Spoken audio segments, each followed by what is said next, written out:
Kung merong hinahangaan sa Ilocos Sur na bangenge, si Chavit, ito naman hinahangaan sa Baguio, tanga rin, 'di ba? Ay, bakit? Bakit?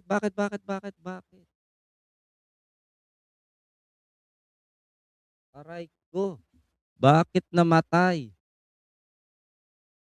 Namatay yung monitor ko, sandali, ayan na, okey na. Bakit na, "Wag kang mamamatay, manonood pa kami mamaya ng, France versus Senegal." Pinalayas sila boss ng may-ari ng venue. Baka hindi nagbayad. O ito mga kapatid, may nauto. Itong si uy, totoo ba yung nangyari sa Baguio? Na meron daw kainan sa Baguio na may yung inihaing, pagkain may lumulutang na daga. Totoo ba yun?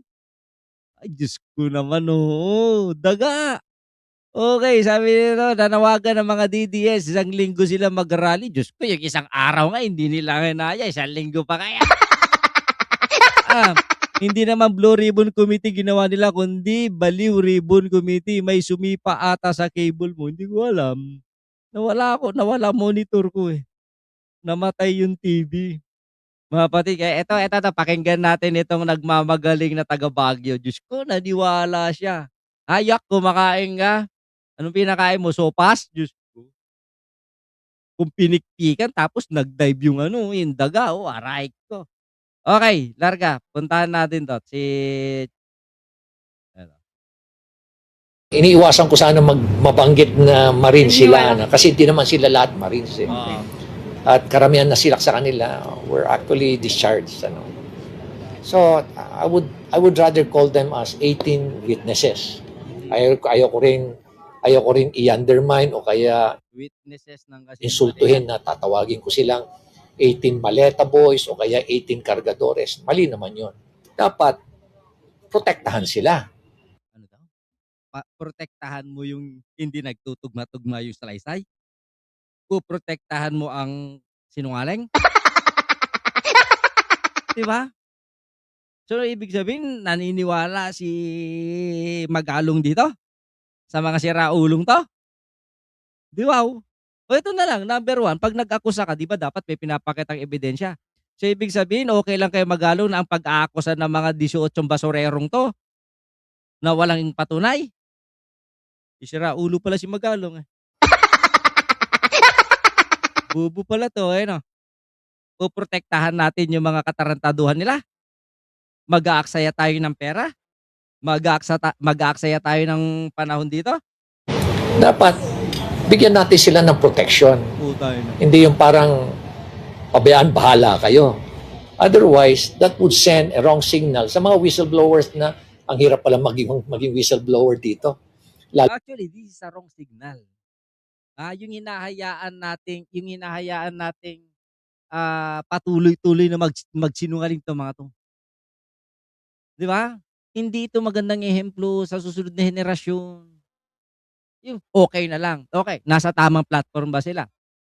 Hindi, mas maniniwala pa ako, kung nagkasumuna sila bago magsalita sa social media.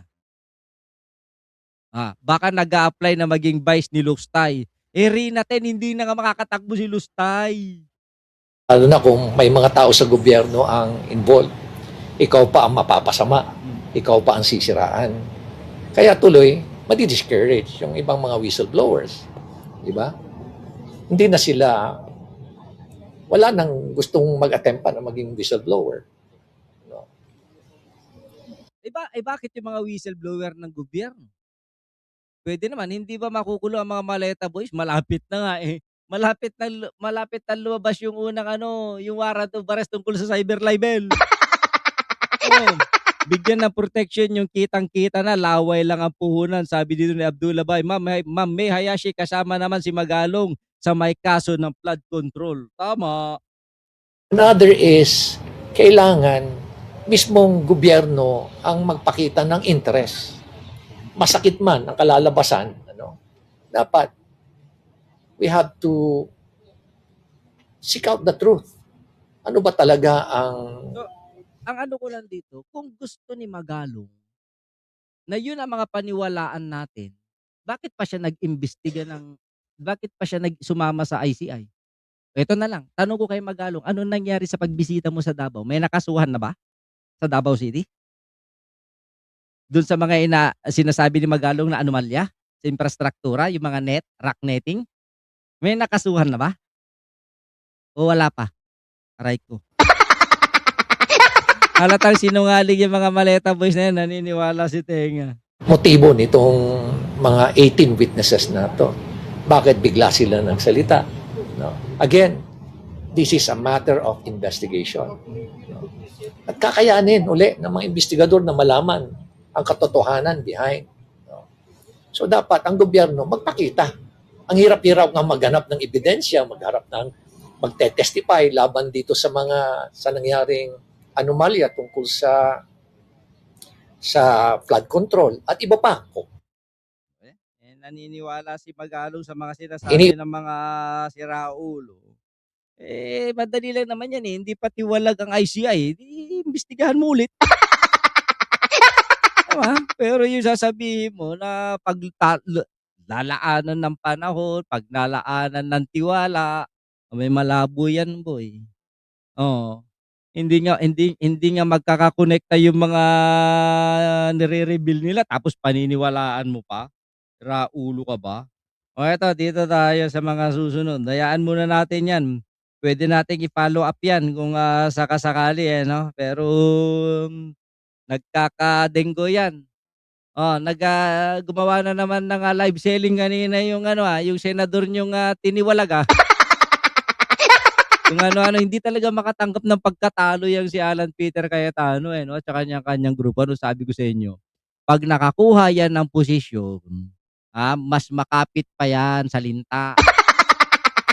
Tingnan niyo nangyayari ngayon, nagugulo ang buong bansa dahil sa kanya. O dito tayo, iyak.